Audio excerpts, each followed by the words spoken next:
Welcome to another episode of Mysteries Unknown. Guys, I've got a very scary Class A encounter for you tonight. I've got Heather with me, and she's got one of the scariest Class A encounters I've personally ever heard. She was out hiking with her kids picking blueberries when a Bigfoot creature chased them from there all the way back to their house. One of her daughters actually got injured during the process. This thing come on their front porch and terrorized them for a while. Very scary encounter. And then later on, she talks about how she believes Bigfoot caught their house on fire. Really, really unique encounter. We're going to get into all that in just a second. But before I do, I just want to say thank you so much for being here.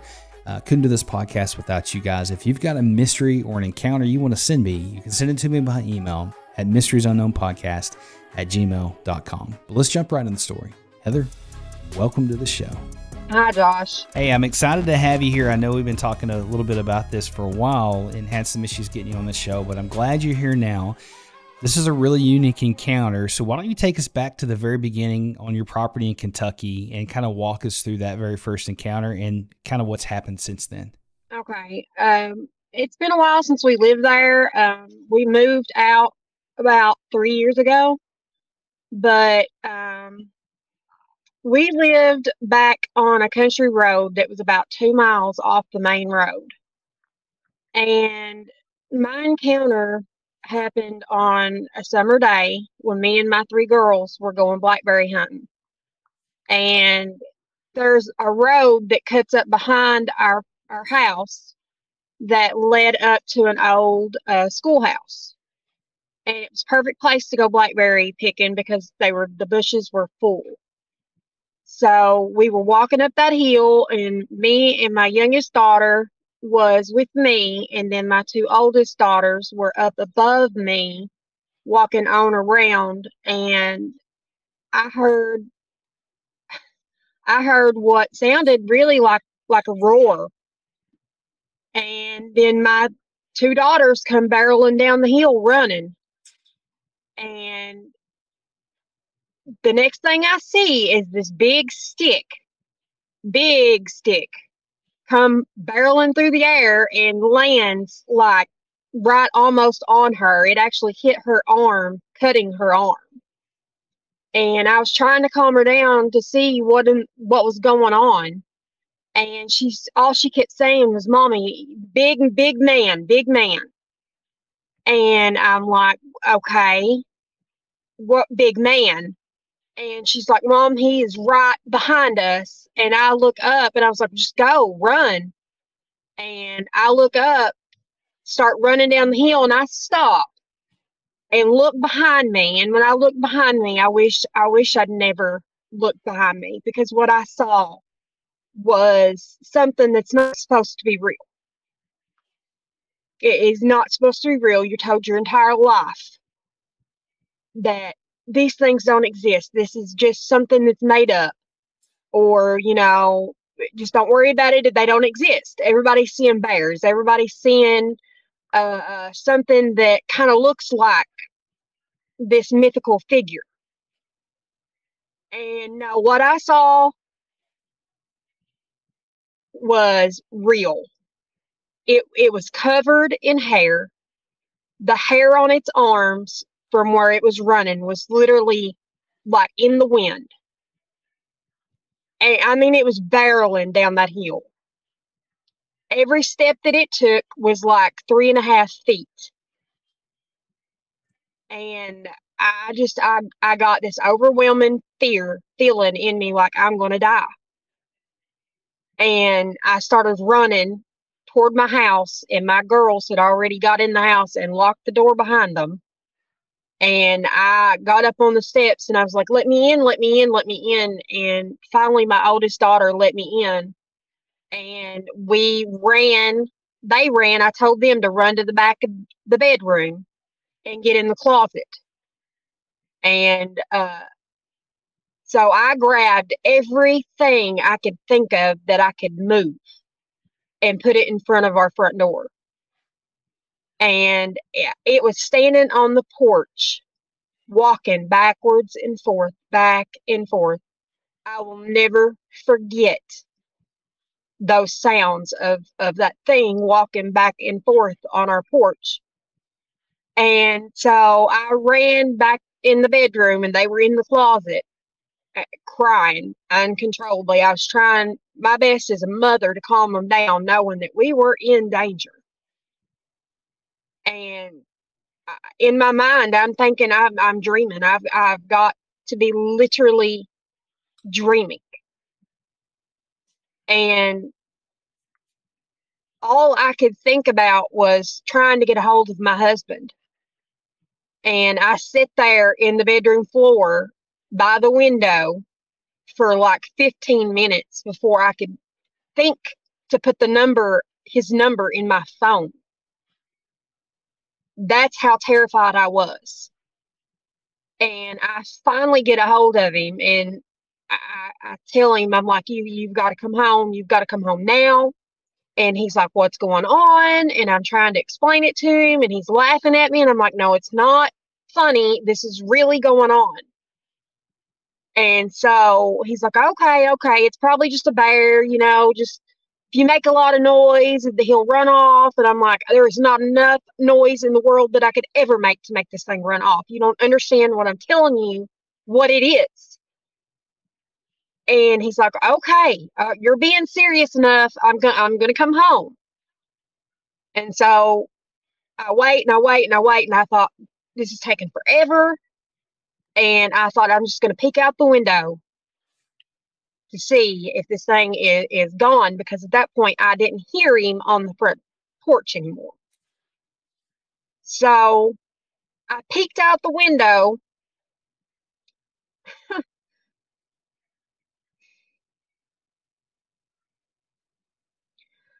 I peeked out the window and it was standing there by the light pole.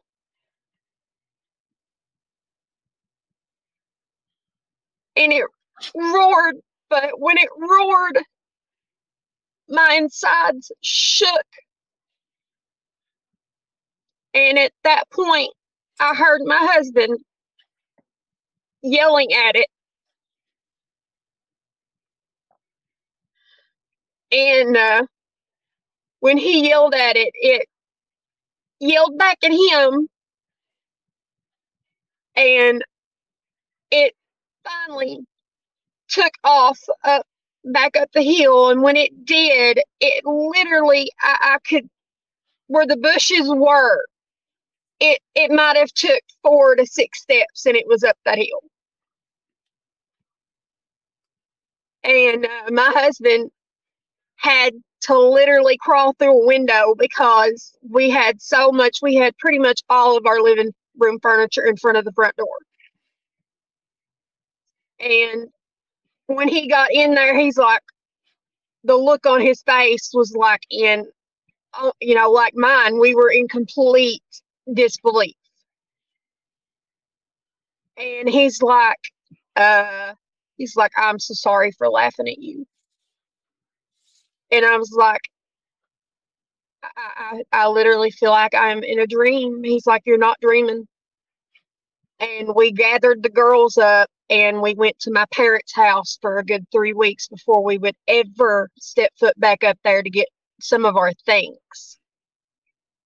And then we got like maybe 20% of our stuff out of our house. And my husband called me at work to tell me that the house was on fire. And the crazy thing about that is that we are on prepaid electricity. So we were at my parents'. We didn't feel the reason to pay, for the electricity if we weren't there. There was no electricity on in that house. And the state police do not understand how the fire even started. That's one of the most incredible encounters I think I've ever heard. One of the scariest, especially, involving your children and things like that. And thank goodness that he came home, your husband came home when he did and was able to hopefully scare this thing off. One of the first questions I always ask people, but obviously I think I know the answer to this, but since that encounter, how has that affected your life? Obviously losing your home. And I've never heard of one of those encounters where Bigfoot would do that, but it sounds like to me this creature was extremely aggressive. And absolutely, you're very fortunate to be here to tell that. But how did that affect you and your kids? How's that affected you guys? It's affected us to the point where we don't go outside. We loved nature walks. We loved to go out and pick honeysuckles and blackberries, do all those things. I would learn my kids about different plants, different wildlife. That's what we done during the spring and the summer and the fall. And now I can't get them to come outside to play in the water, that long, go on a nature walk. That's unfortunate. I talk to a lot of people that have these encounters, and it changes them forever, because I think once these things are there, it puts your head on a swivel. And then also as a kid, that's got to be extremely traumatizing, knowing that this thing's there. And I personally think these things are evil. I don't think they're your friendly, Bigfoot creature in your backyard, just, and all those things. I think they have bad intentions, and they could be like people sometimes. I guess you run into a good one every once in a while. But when you saw that thing and you turned around and looked down the hill, you said it was running towards you. Do you think it was just trying to get you or trying to get you out of there? What do you think was going on at that moment? All I know is if it had got me, I would have been at one snap, one grab, and I would have been gone. But honestly, I think it was trying to get us out of there, because the more and more and more I've thought about it, I've listened to other people's encounters, and a lot of the times they're more aggressive if you are in a certain territory. We were picking blackberries, and if the blackberries were a source of food for him, then maybe we were intruding. You know what I mean? Maybe that's what sparked the aggression. That's what I feel. It's obviously a really traumatizing experience, and anytime you see something that's not supposed to be here, and you hear these things aren't supposed to be around and they're not supposed to be here. So when you see something like that, it really does shake you to your core. How big was this thing, and could you give us some details of what it looked like? I know at that moment you were just trying to get back into the house, but did you catch any details? Well, when it was standing by the light pole, when I looked outside, I did remember how tall it was. We had butterflies and fireflies and stuff like that, like ornaments on that pole. And when it was standing by it, it was at the tallest one, which was a butterfly. And so my husband measured from the ground to that, and it was literally 8 feet and 1/4 inches tall. Yeah, these things are really big. I don't think people really understand how big they are till you see one. When that thing was standing on the front porch, you were in the back, I guess, with the kids. What was going through your mind at that point? What was you thinking? Keeping my kids safe, trying to calm them down. But, pretty much with every footstep that it took, I could hear my heart beating faster and faster. And I'm like, I just kept praying. I was like, God, please get this thing away from us. And, within about 10, 15 minutes, I didn't hear it walking across the porch no more. It had left that area and went out in the yard. It's a good thing you prayed. I think that's important. And I'm thankful that your husband came home when he did, and had enough fortitude to yell at this thing. And I know it yelled back at him, and I'd have crawled right in that window too, man. These things are no joke. But I know you emailed me about another encounter that you guys had when you went back to the property. But before that, after you guys got the stuff out of there and before the fire, had you seen anything else, any other, encounters or seen or heard anything in between that time? Not during that time. I know that we'd went on vacation after that, and we saw one cross the road in Florence, South Carolina. And we saw one cross the road there at the Florence exit. And he was in no hurry. He walked across the road like nonchalant. I'm taking my time. Y'all just, stop for me. It's, I've got this theory that I really believe, like, I don't know, maybe marked is not the right word, but I think once you have an encounter with these creatures, your chances of seeing another one go way up. Why that is, I have no idea, but I talk to a lot of people, and once they have that first encounter, they see these things. I don't want to say often, but they do see them more than your typical person would see them. With the fire, and when you guys uh, found that out, I know she said that the state police, didn't understand what could have caused that fire. Did they ever determine the cause of it or figure it out at all? And do you think that Bigfoot was associated with that? From what the neighbors told us, I do believe that Bigfoot does have something to do with that fire, because they told us that around 10 o'clock that morning that they heard what sounded like men talking, but it was not in our language. It was in a different language. And I will go further into that with this next encounter that I'm going to tell you about, because it also has that in it. Yeah, I know a lot of times people talk about what they call samurai chatter. I'm curious to see, if that's what it is, and we'll go into that in a little bit. I think these things are extremely territorial, and obviously it wanted you guys out of there. I think you're really fortunate to be here to share this encounter. But why don't you take us back, or take us to the next part of this encounter, kind of walk us through there, and tell us what led you guys coming back there, and a little bit about that. Okay, I have one of my friends that I work with lost a vehicle. Her vehicle was old and wouldn't work no more.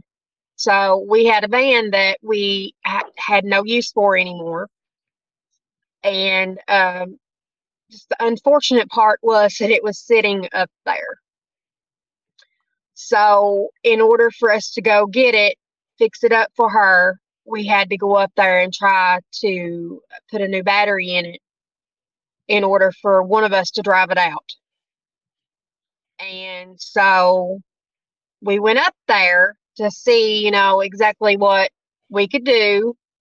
We didn't have the money for a new battery. So what we were going to do was drive our two vehicles up there, take a battery out of one of the vehicles, which vehicle had a battery in it that would fit it, put that battery in it. I was going to drive the van out, and my husband followed me in his truck, or whichever vehicle had a battery by the end of it.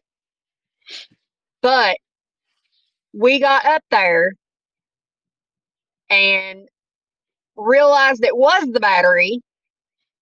So we put the battery out of my car into the van.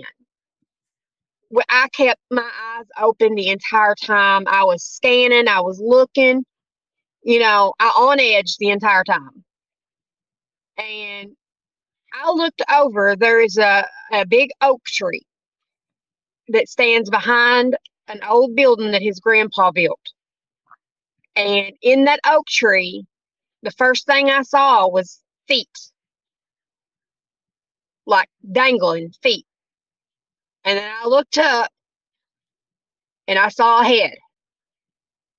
And I'm like, and I got my husband's attention, and he got to looking and found another one. So there was two up in that tree. And behind us, you could hear two of them talking. And at that point, we literally, I don't know if it's because we saw them, we saw that they were there and we weren't supposed to see them. I'm not 100% sure on that. But there was more problems with that van than we realized. We was not going to be able to drive it out even if we put a battery in it. The tires were dry rotted.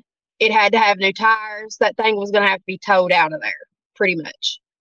But my car was already disabled because the battery was in the van. And Tommy's truck was fine. We could jump in the truck and get out of there if we wanted to. But he was trying to get the battery out the whole time while we were being rained down with rocks, acorns, you name it. They started throwing everything that they could get their hands on at us. And I was heading back to the truck, and I had a big rock thrown at me, and it hit my leg, the back of my leg, leaving a massive bruise that I had for like 3 weeks. And I got in the truck, and he was like, roll your window down, and listen to this. And I rolled the window down, and you could plainly hear him talking. I mean, it was not in a language like we know. It was in a completely different language. But they were definitely talking to one another. I mean, he had bruises on the back of his legs, on his shoulders, his back. I was just like, leave it. Let's go. Leave it. The truck has damage to it from rocks, bigger rocks being thrown at it. I mean, there's no way. We ended up sending a tow truck up there to get that thing. When you say these things where they were throwing rocks at you, how big were some of these rocks that they were throwing? Softball sized. Good grief. How long did that go on for? A good 2 to 3 minutes. I mean, they do not want anybody up there. Again, I think you're fortunate to be sharing this, to be here, to be sharing this. When you said you looked over and you saw feet, and then you looked up and you saw a face, I think is what you said. What did that look like? Their skin is almost like a gray blue. So the skin that was around where the hair is on their face is almost like a gray blue color. It's nothing like, you see gorillas or chimpanzees, or it's not even that color. It's just the odd, deep gray blue color. And the hair, their face looks human. The only thing about their face that is not human is their eyes are set farther apart than ours, and their nose is flatter. But other than that, they look human. It's incredible. Did this one look anything like the first one that you had initially seen in your first encounter? No, this one was much smaller. This is why we believe that these two were juveniles. These two were much smaller than the initial first one that I saw. There's so much to this world that we don't understand, and there's a lot of stuff going on that property. And I'm glad that that you guys made it out of there okay. When you heard that chatter back and forth, had you ever heard anything like that before? No. Honestly, no. The closest thing that I believe that I'd ever heard before, because we had heard the samurai chatter previously, would be that. Yeah, you hear a lot about these creatures doing that, and then mimicking people, mimicking sounds, things like that. And, it makes you wonder what they're doing on that property. And, prior to these encounters, had you seen anything at all that would lead you guys to believe there was Bigfoot on the property at all? Well, I mean, we had things taken. We had a garden, and we would have things taken, and then we would accuse, deer of doing it. But then we got to thinking, no, it's got to be a human, because deer would eat it right there and leave remnants. Whatever was doing it, like watermelon's gone, cantaloupe's gone, squash. They'll leave corn on the cob but eat it. You know what I mean?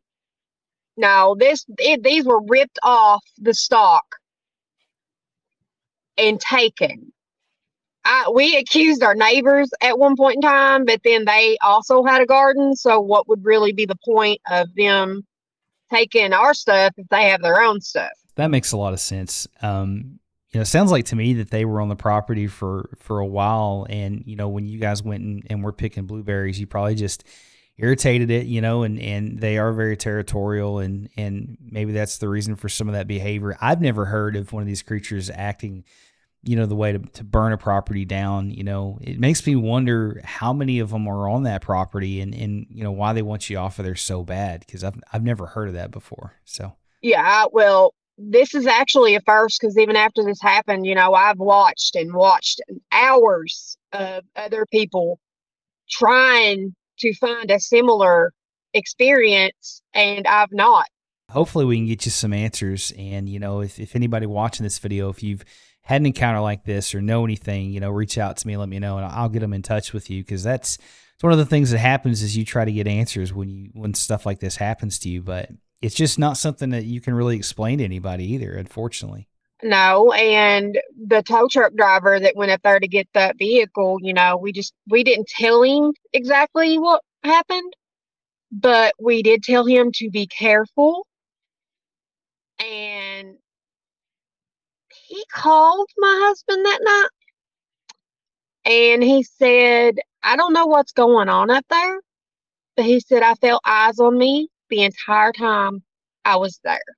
The worst part about this whole thing is that we have a building up there that we have to go move. We have to have it moved. So we're not done with that property. We still have to go up there. Once that building is moved, I'm done with that property. I will never be back up there again. I don't blame you at all. I wouldn't want anything to do with it. And I wouldn't wouldn't blame you if you hired somebody to get the building and get it out of there, because it seems like you guys are targets for whatever reason. These things know who you are. And, you and your family have actually been attacked by these creatures and have physically been attacked. With that happening to you, what's your opinion on Bigfoot? What do you think these things are, and why do you think they act the way they do? I think that they are a being that is got abilities beyond what we really know, what we can understand as humans. Um, I honestly don't think they are of this world. Um, they're not good. I mean, if you could stand there and feel the power that came from him when he screamed at me, that moment right there told me that it was pure evil,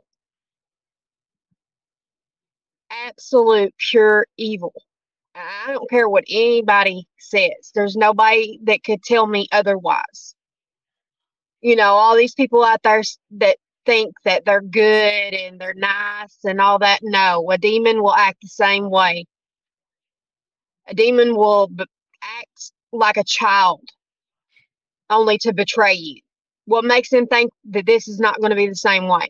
You brought up some really good points, and I believe that way. I think these things are evil. I don't think they're your friend. I think that they can be demonic, absolutely. I either think they're some sort of demon or fallen angel, something in that realm. And, the way these things behaved and the way they acted, it's a good thing that you guys prayed when that thing was outside your house. I firmly believe in the power of prayer, and I'm thankful that you guys did that. I'd be done with the property too. And, when you describe the way that this thing screamed at you, how it moved your whole body, basically you could feel it basically run through you. A lot of people describe it that way. These things are very powerful. And, what would you say to somebody who does not believe in Bigfoot? What would you say to them? I was one of you. I was wholeheartedly one of you until that day. And just if you ever see one, you will 100% regret ever telling somebody that they're not real, or you've seen a bear, or I've been that person. My husband was that person that day. You're probably not going to be a believer until you actually see one, but when and if you do, I hope you make it out alive. That's some good, solid advice. And I didn't know what Bigfoot was, as a kid until I had my encounter. And still as a kid, I didn't know what they were until years later. And I think a lot of times people just don't know what to do with these things. But there's so much in God's universe we can't understand. And I think people just need to have their head on a swivel and open up their eyes and pay attention. Because if you look long enough, you'll start to see some things that are out there, and it's a really strange world. But going back to your encounter, the very first encounter that you had, how far away were you from this creature when it came down that hill? Not far at all. Not far at all. Maybe another footstep from him and he would have been right up on me. That is really, really, really close. A lot of people don't like to talk about it, but obviously I can tell it really traumatized you. But did you have any kind of PTSD from that, do you think, or anything like that? Because that would have shook me up. Yes, I do. Nighttime seems to be the worst. Any little thing, any little noise I hear from outside, I don't care if it's the cats. It's bad. I end up crying, shutting down. It's bad. Well, nobody blame you for that. I mean, these are experiences that most people will never have, and to have something that massive come down the hill after you like that, it's a lifelong, a thing that changes you and it affects you for the rest of your life. I had a guy on the show that when he was a kid, and he was in Virginia, and he had one of these creatures chase him down a hill and actually grab the back of his shirt, and he was able to get away. But long story short, this thing sat outside of his house and stalked him all night long. And he says still to this day, it's terrorized him. And he's, that was years later, probably 30 years, 40 years ago, and he still has issues with it. And, these things are just, in my opinion, they're evil. And I think sometimes people don't have bad experiences with them, but that doesn't mean that they're not evil. It just means that you just, for whatever reason, got lucky, caught them on a good day. That's just my opinion. But, I really appreciate you taking the time to share that. I know this is not easy stuff to talk about. Have you seen or heard anything else since then, since all that stuff has happened? Nope. Nothing seems to be here at this property, at least that I know of. That's a good thing, and I'm glad that you guys are safe, and I really appreciate you taking the time to come forward and to share that. And to, what would you say to somebody who maybe has an encounter that is afraid to come forward with it due to ridicule or whatever else, but what would you say to them? I would say, your fear of being ridiculed, your fear of being made fun of or whatever is so much smaller than what it could do for somebody else like me. I battled this for a while. Like, this was 3 years ago, and I battled it and battled it and battled it, and finally got online to see if I could find anybody else that had an experience somewhat like mine. And even if I've not exactly found one like mine, but from what I have seen from everybody else, it has helped. Knowing that I'm not the only one out there that's went through something, makes me think I'm not crazy. We're not crazy. My whole family ain't crazy because we all seen it. But it would help so many other people. I mean, you need to just open up and let it go. It not only helps other people, but it helps yourself to let it go. Some good, solid advice. And that's one of the reasons I started this whole podcast, is to give people that safe platform to share their encounters and to get it off their chest. Cause it's very, it helps. It's kind of like therapy in a way. It lets you know you're not alone, and that, you learn something every time you listen to somebody else's encounter, and it kind of helps you with your encounter. And so, again, thanks for sharing that. I appreciate you being brave enough. If you see something in the future, please reach out to me and let me know. I'd love to hear about it. Okay. Guys, thanks for being here with us tonight. That was a really, really incredible story. I'm very thankful that they're okay and their family's all right. And this is a really strange world that we live in, and there's so much that we just do not understand. And hopefully, through this podcast, you guys are learning something, and then it gives people a safe platform to tell their encounters and get this stuff off their chest. But as always, if you've got a mystery or an encounter you would like to send me, you can send it to me by email at mysteriesunknownpodcast@gmail.com. Guys, it is very important. I'm going to say it. Stay prayed up. We'll see you in the next episode.